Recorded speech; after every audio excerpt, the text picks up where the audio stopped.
What's up, guys? I'm going for a little hike today, and this is gonna be a longer video, and it's probably my first YouTube video, but well, my first real YouTube video.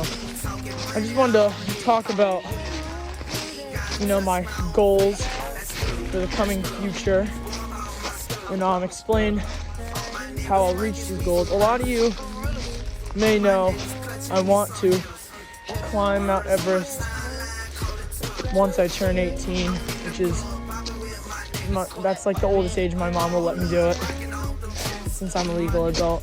And if I do this, I will be the youngest American man to climb Mount Everest. And not a lot of you know this, but a lot of you do. If you're you've been talking to me in school and stuff. I've been training for a few months now, but now it's starting to get serious. I've been doing Wim Hof breathing. I've been bulking. Obviously, you guys have noticed that. A lot of things have been going on, to put the work in for Everest. And it's just crazy to say,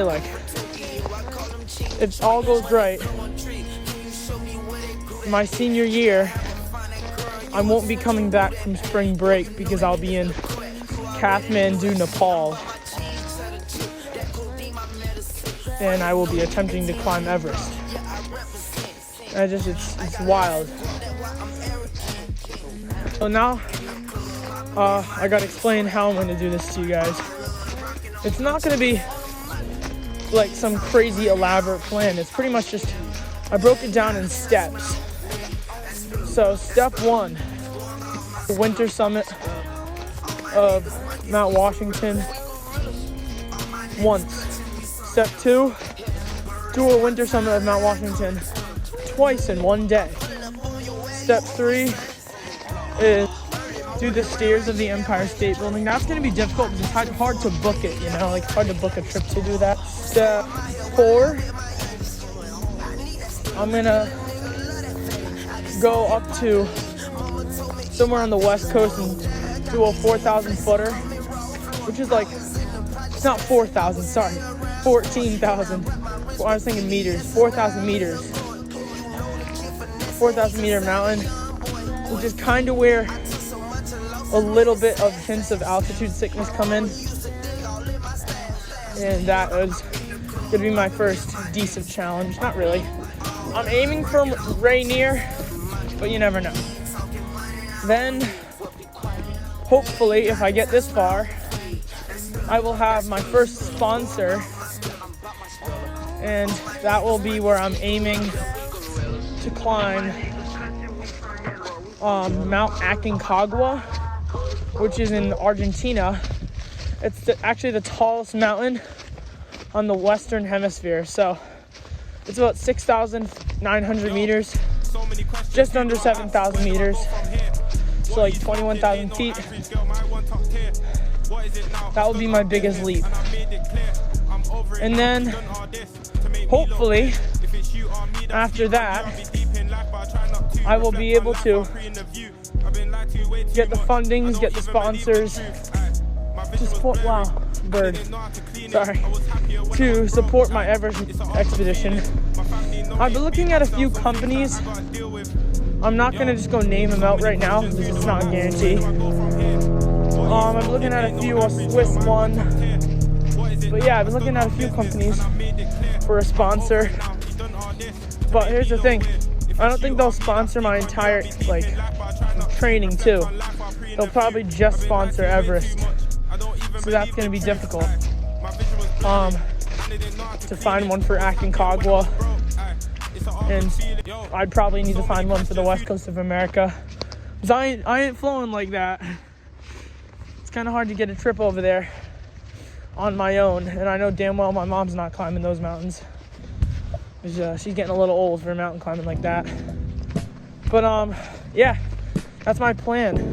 The other thing I wanted to talk about was, why I'm doing this, What sparked this crazy ass idea in my brain to say, I'm gonna climb the tallest mountain in the world. 18. So, it goes back to a few months ago. I was thinking to myself before I was going to sleep, like, I am a really boring human being, and I don't really have anything to, like, work for that's, like, a long-term goal. I mean, every time I do the Naviance in school, I'd put my goals, get better grades. Like, bro, what? I need a decent goal. And I was thinking, like, I could do an ultra marathon, but I've already done a half marathon on a long run by accident because I got lost. What the hell? That's like too easy, you know? And that's not really, well, it's not too easy, but I want something that would actually, like, put my name out there, you know, get myself some fame, you know, do something like record breaking, not something that people do all the time, you know, something that only a few can manage to conquer. Then I was thinking mountains, because I always climb mountains. I'm always hiking and going out in nature, climbing shit. So then I was like, dude, know what would be crazy? If I climbed Mount Everest. So then I was like, I fell into a rabbit hole, and I was just looking. Oh, here's the view. Here's the view from the hike. Anyways, I fell into a rabbit hole, and I started looking into it, like, how much does it cost? I was watching YouTube videos of people actually climbing the mountain. How long does it take?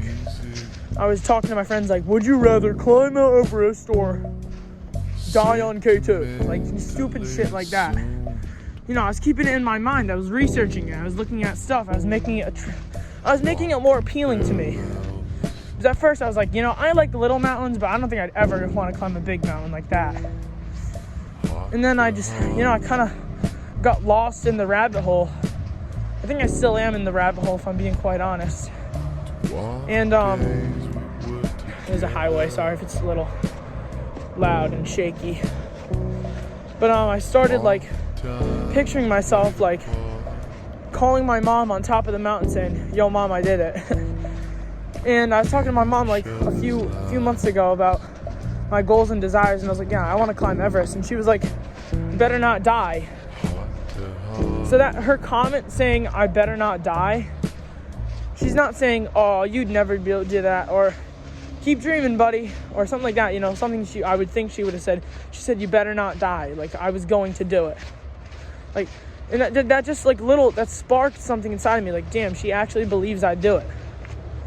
I don't know, I may sound cringe right now, like, yeah, my mommy believes in me. But, yeah, it just kind of sparked oh, there's coyote tracks. It just sparked something inside of me, like, dude, holy fuck. Can y'all see that? Private property violators will be shot. Fuck that, dude. So I'm just gonna turn around now and just not go down this trail. Anyways, like I was saying, like, that little belief in me, like, kind of just opened new doors. Like, damn, she actually thinks I can do it, so maybe I should. So now it brings me to here, the present day. I just told you my plan. I told you my, you know, how I want to conquer it. My plan keeps changing, though, because I keep finding out other things about Everest that could become a challenge. So yeah, here's the second part of this story, this video, whatever. As you guys know, I go hiking a lot, but I need a sponsor to climb Everest, right? Like, I'm not TikTok or Instagram famous, so, like, I need a sponsor that'll be willing to work with a not so famous person that may become famous after he gets the friggin' world record, you know? I need someone who will rely and trust on me to do this, you know? It's not like back in the early 2000s and before, where social media wasn't the main thing that sponsors want. They wanted, like, radio stations were big, stuff like that, you know? Newspapers. That's what they really cared about. Who the hell reads the newspaper unless you're an 85-year-old man? I'm sorry to say it. Like, no one these days reads the newspaper. Like, no one our age who has social media. Unless you're like a grandpa. but I don't think a grandpa's buying like Arc'teryx clothing. So what I'm trying to say is like I don't have enough social media presence to be getting sponsors. So I need to get a lot of more followers if I want to start getting sponsors. So that's like part of the journey. So yeah, we're getting near the end of the hike. But yeah, I just want to come on here, let you guys know that yes, I wasn't joking when I told you I want to climb Everest. That was me being dead serious. And if you didn't know that I wanted to climb Everest, thanks for listening, I guess. I doubt you made it this far. I'm just some 15-year-old from Rhode Island. But yeah, first like face recorded YouTube video that's not me just taking pictures of birds. So yeah, I just want to come on here and say that. All right, see you guys.